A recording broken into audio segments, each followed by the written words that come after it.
कि काजू भुने प्लेट में विस्की गिलास में, काजू भुने प्लेट में विस्की गिलास में उतरा है रामराज विधायक निवास में। पक्के समाजवादी हैं, तस्कर हैं या डकैत, इतना असर है खादी के उजले लिबास में। विधानसभा के गेट पे मैंने लाठी खाई है, बेहोशी की हालत में पीएमसीएच में मेरा इलाज हुआ है जनता की समस्या को लेके।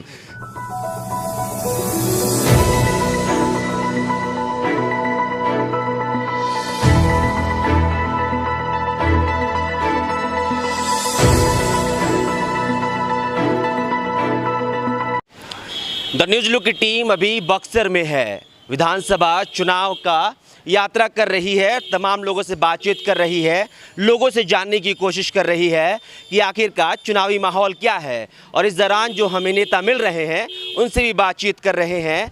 फिलहाल हमारे साथ बक्सर के निर्दलीय प्रत्याशी रामजीत सिंह हैं, उनसे बातचीत करेंगे। उससे पहले इनका एक छोटा सा परिचय। एबीवीपी से ये पहले सदस्य रह चुके हैं, लेकिन फ़िलहाल अभी निर्दलीय चुनाव लड़ रहे हैं, लगातार बीजेपी के विपक्ष में बोलते रहे हैं। इनसे बातचीत करेंगे, जानने की कोशिश करेंगे कि जो स्थानीय विधायक अभी सदर विधायक हैं मुन्ना तिवारी, उनसे कितना ये ताल्लुकात रखते हैं, उनके कामों से कितना ताल्लुकात रखते हैं। एक बार तिवारी जी एक बार दिखा दीजिएगा कि सुबह का अभी वक्त हो रहा है, लगभग 7 बजने वाले हैं और चुनावी माहौल गर्म हो चुका है, क्योंकि बिहार में विधानसभा चुनाव है और लोगों के दिमाग में घूमना शुरू हो चुका है कि इस बार का मुख्यमंत्री कौन होगा और बक्सर का सदर विधायक कौन होगा। सबसे पहले स्वागत है राम जी आपका। धन्यवाद। सबसे पहला सवाल, क्यों चुनाव क्यों लड़ना पड़ रहा है? हम लोग का काम अपना रहा है। हम लोग कोई जनप्रतिनिधि नहीं है, यहाँ तक एक वार्ड पार्षद भी नहीं है, लेकिन जितने प्रत्याशी हैं अगर काम के आधार पे देखिए तो हम लोग ने जितना काम किया है उसके 1/10 भी काम किसी ने नहीं किया है।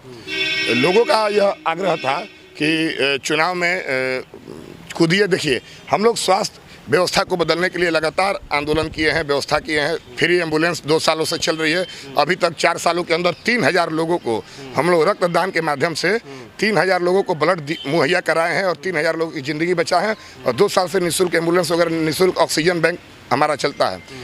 सदर अस्पताल में व्यवस्था के अभाव में हमारे लोग, शहर के लोग मरते हैं और हम लोग भी ज़्यादा नहीं कर पाते हैं। 100 लोग महीने में मरते हैं तो मात्र उसमें से 5 लोगों की ज़िंदगी बचा पाते हैं। इससे ज़्यादा हम लोग नहीं करते, मैं स्वीकार करता हूँ। अपनी शक्ति को बढ़ाने के लिए आज किसी की तबीयत खराब हो जाए और यहाँ से पटना बनारस जाना पड़े तो उस सीरियस मरीज 70% सीरियस मरीज रास्ते में दम तोड़ देते हैं, क्योंकि तत्काल एम्बुलेंस की व्यवस्था नहीं मिलती है। हम लोग के पास मात्र एक निःशुल्क एम्बुलेंस चलती है। सदर अस्पताल में दर्जनों एम्बुलेंस मौजूद है, लेकिन सबको पता है, आप पूछ सकते हैं कि जब किसी की तबीयत खराब होती है तो एम्बुलेंस उसको नहीं मिलेगा। 2 घंटा एम्बुलेंस के लिए संघर्ष करना पड़ेगा। ठीक है, रामजीत सिंह ये कह रहे हैं कि अस्पताल में एम्बुलेंस की व्यवस्था अच्छी नहीं है, उसकी वजह से चुनाव लड़ रहे हैं। क्या एक सिर्फ अस्पताल ही मुद्दा है? आपने समय दिया कहाँ? अभी तो एक भी आप जवाब सुने नहीं और एक ही बार केवल अस्पताल का मैंने कहा। क्या अस्पताल मुद्दे इतने हैं कि जन समझ, जहाँ देखिए सब मुद्दे हैं। सभी नेता कहते हैं कि बक्सर एक धार्मिक भूमि है, ऐतिहासिक भूमि है, महर्षि विश्वामित्र की तपोभूमि है, राम की शिक्षा भूमि है। महर्षि विश्वामित्र की एक प्रतिमा तक यहाँ पे नहीं है। लाइट एंड साउंड 30 सालों से बंद पड़ा है, कोई प्रतिनिधि आज तक वहाँ पे गया नहीं है। औद्योगिक क्षेत्र में जाइए, सैकड़ों कारखाने बंद पड़े हैं। हमारा विधायक, हमारा सांसद कितनी बार जाके दौरा किया है कि कारखाने शुरू होने चाहिए कि यहाँ के बक्सर के युवाओं को रोजगार मिले, क्योंकि जन समस्या से किसी का सरोकार नहीं है।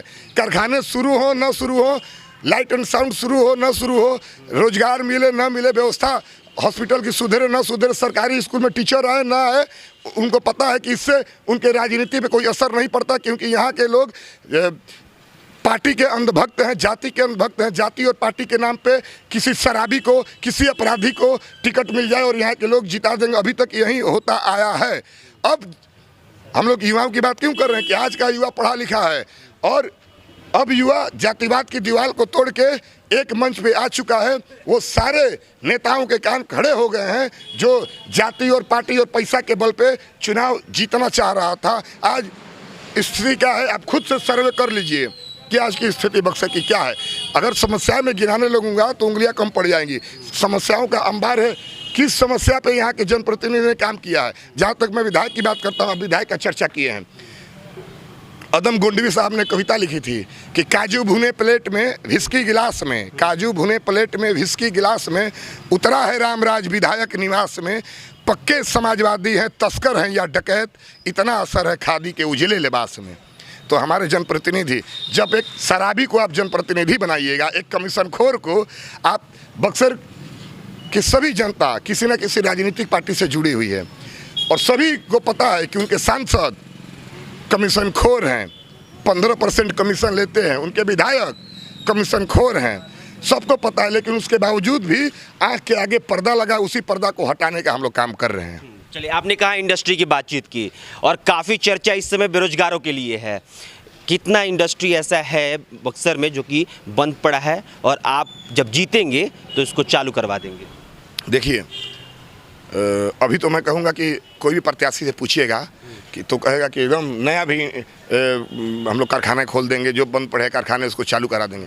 लेकिन और नेताओं में और हम लोगों में अंतर नहीं रह जाएगा। मैं उतना ही बोलूँगा जी, बाद में कथनी और करनी में अंतर ना हो। बिल्कुल। नहीं तो फिर वो पैजामा कुर्ता वाले जो नेता आते हैं, स्कॉर्पियो से घूमते हैं, 20 गाड़ी लेके घूम रहे हैं, और उसमें मेरे में अंतर क्या है। मैं उतना ही बोलूँगा कि मेरे कथनी और करनी में अंतर ना हो। मैं इतना कह रहा हूँ, वादा कर रहा हूँ कि 10 तारीख के बाद, रिजल्ट आने के बाद, बक्सर के तमाम जनता गर्व के साथ ये कह सकता है कि उनका विधायक, उनका प्रतिनिधि कमीशनखोर नहीं है। और कारखानों की जहाँ तक बात है, तो जो बंद पड़े कारखाने हैं उसको शुरू कराने के लिए मुझे किसी भी हद तक गिरना पड़े, झुकना पड़े, लड़ना पड़े, मैं अभी तक कुछ नहीं था। मैं आपको बता दूं कि 3 बार विधानसभा के गेट पे मैंने लाठी खाई है। बेहोशी की हालत में PMCH में मेरा इलाज हुआ है जनता की समस्या को लेके।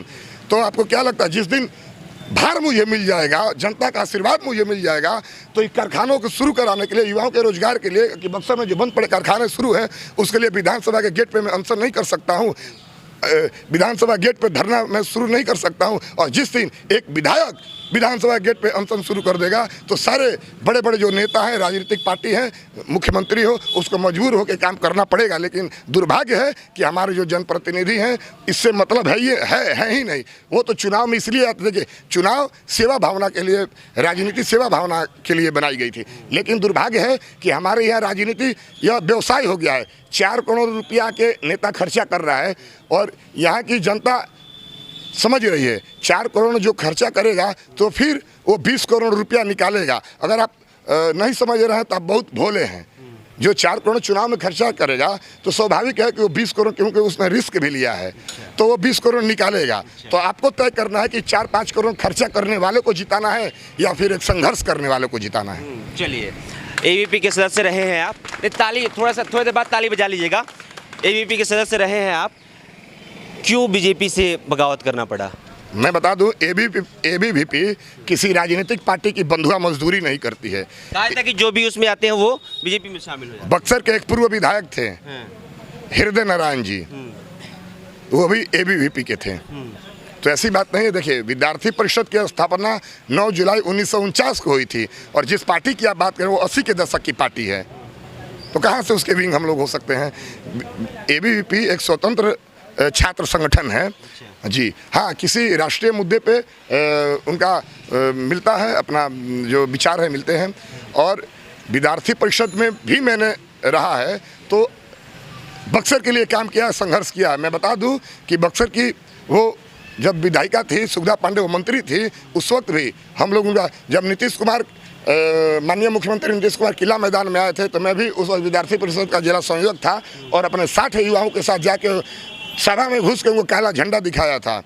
हाँ, कि MB कॉलेज में MSc की पढ़ाई शुरू हो। MB कॉलेज में MA केवल 4 विषय में पढ़ाया जाता है। यहाँ की लड़कियाँ बाहर जाती हैं, आरा जाती हैं, कितना दुर्भाग्य है, और प्रतिदिन आरा जाके क्लास करती है। रास्ते में स्टेशन पे क्या होता है आप सबको पता है। तो उसके लिए हम लोगों ने मुख्यमंत्री का विरोध किया था। तो कहिए कि ABVP में रह के और उसी के भाजपा के साथ उनका वो गठबंधन में मुख्यमंत्री थे, तो ऐसा बात नहीं है। हम लोग छात्र संगठन में भी थे, तो बक्सर के लिए या समस्याओं से लड़े हैं और आज भी लड़ते हैं और कल भी लड़ते रहेंगे। चलिए, एक आखिरी सवाल, जीतेंगे तो ऐसा कौन सा 5 मुख्य काम करेंगे आप बक्सर के लिए जिसको सुन के लोग आपको वोट कर दें?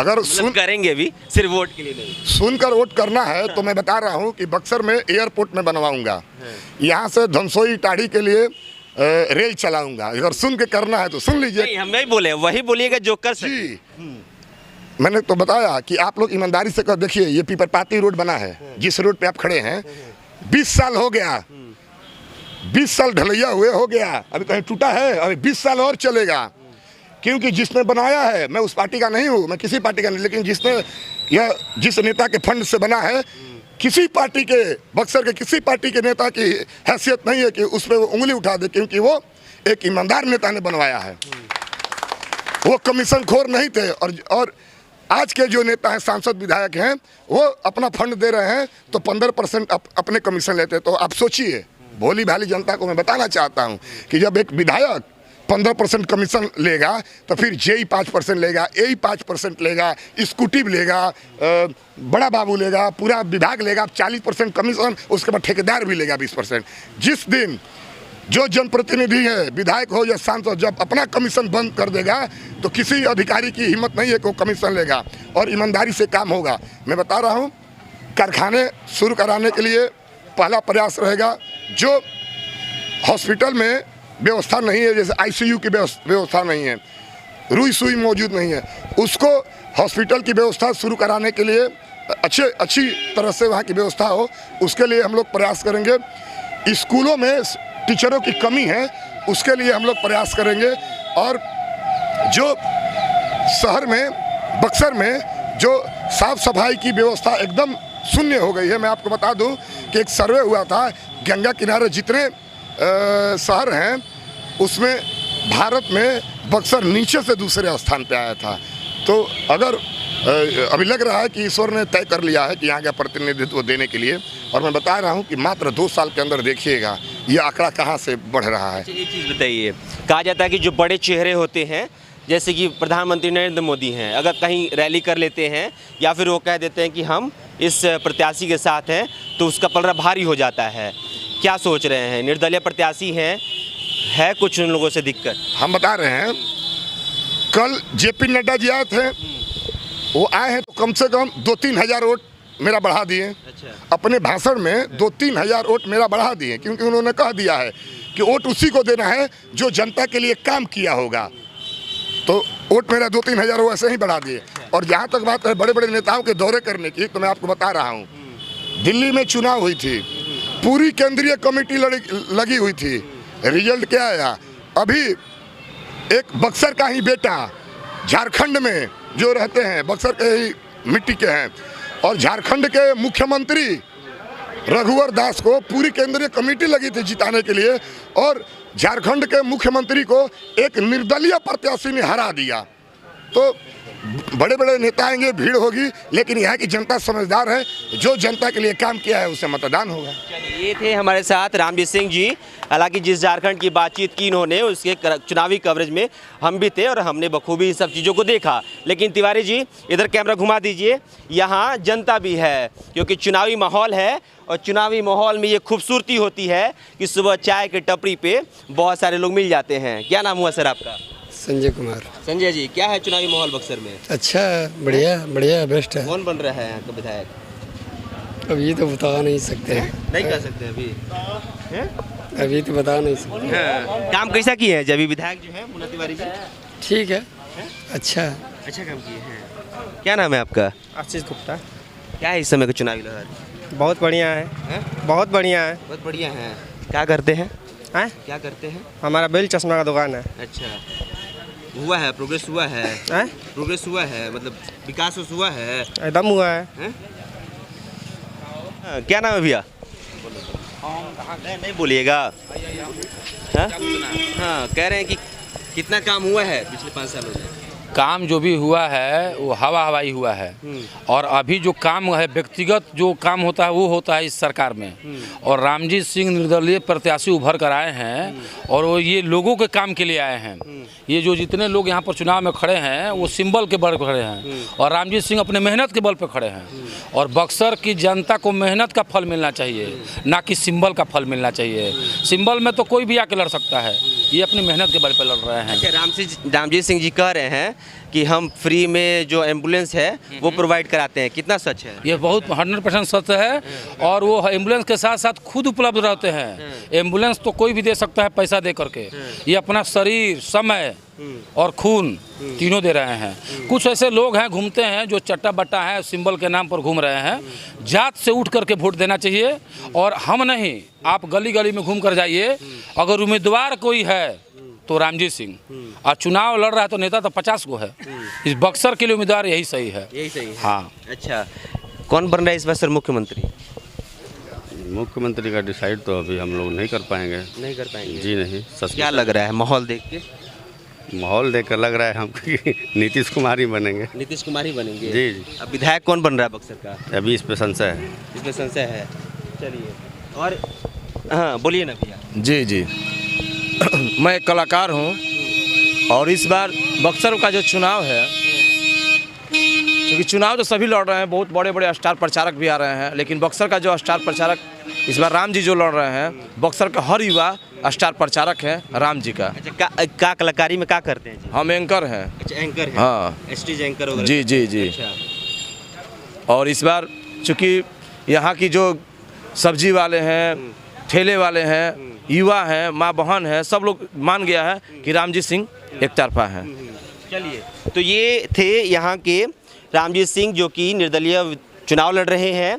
हमने लोगों से भी जानने की कोशिश की कि क्या है चुनावी माहौल। हालांकि रामजीत सिंह यहाँ बातचीत कर रहे थे, तो हो सकता है यहाँ लोग समर्थक हो। बहरहाल हम इस पर बातचीत नहीं करेंगे, लगातार हम लोगों से बातचीत करते रहेंगे, नेताओं से जानते रहेंगे। ऐसे निर्दलीय जब कोई प्रत्याशी मिलेगा हमें, तो उनसे बातचीत करेंगे और आप तक उनका मैसेज पहुंचाएंगे कि आखिरकार वो किस तरह की बदलाव की बातचीत कर रहे हैं, किस तरह की राजनीति की बातचीत कर रहे हैं, क्योंकि अलग अलग लोगों के लिए राजनीति की परिभाषा अलग होती है। फिलहाल इस इंटरव्यू में इतना ही। देखते रहिए द न्यूज़ लुक। शुक्रिया।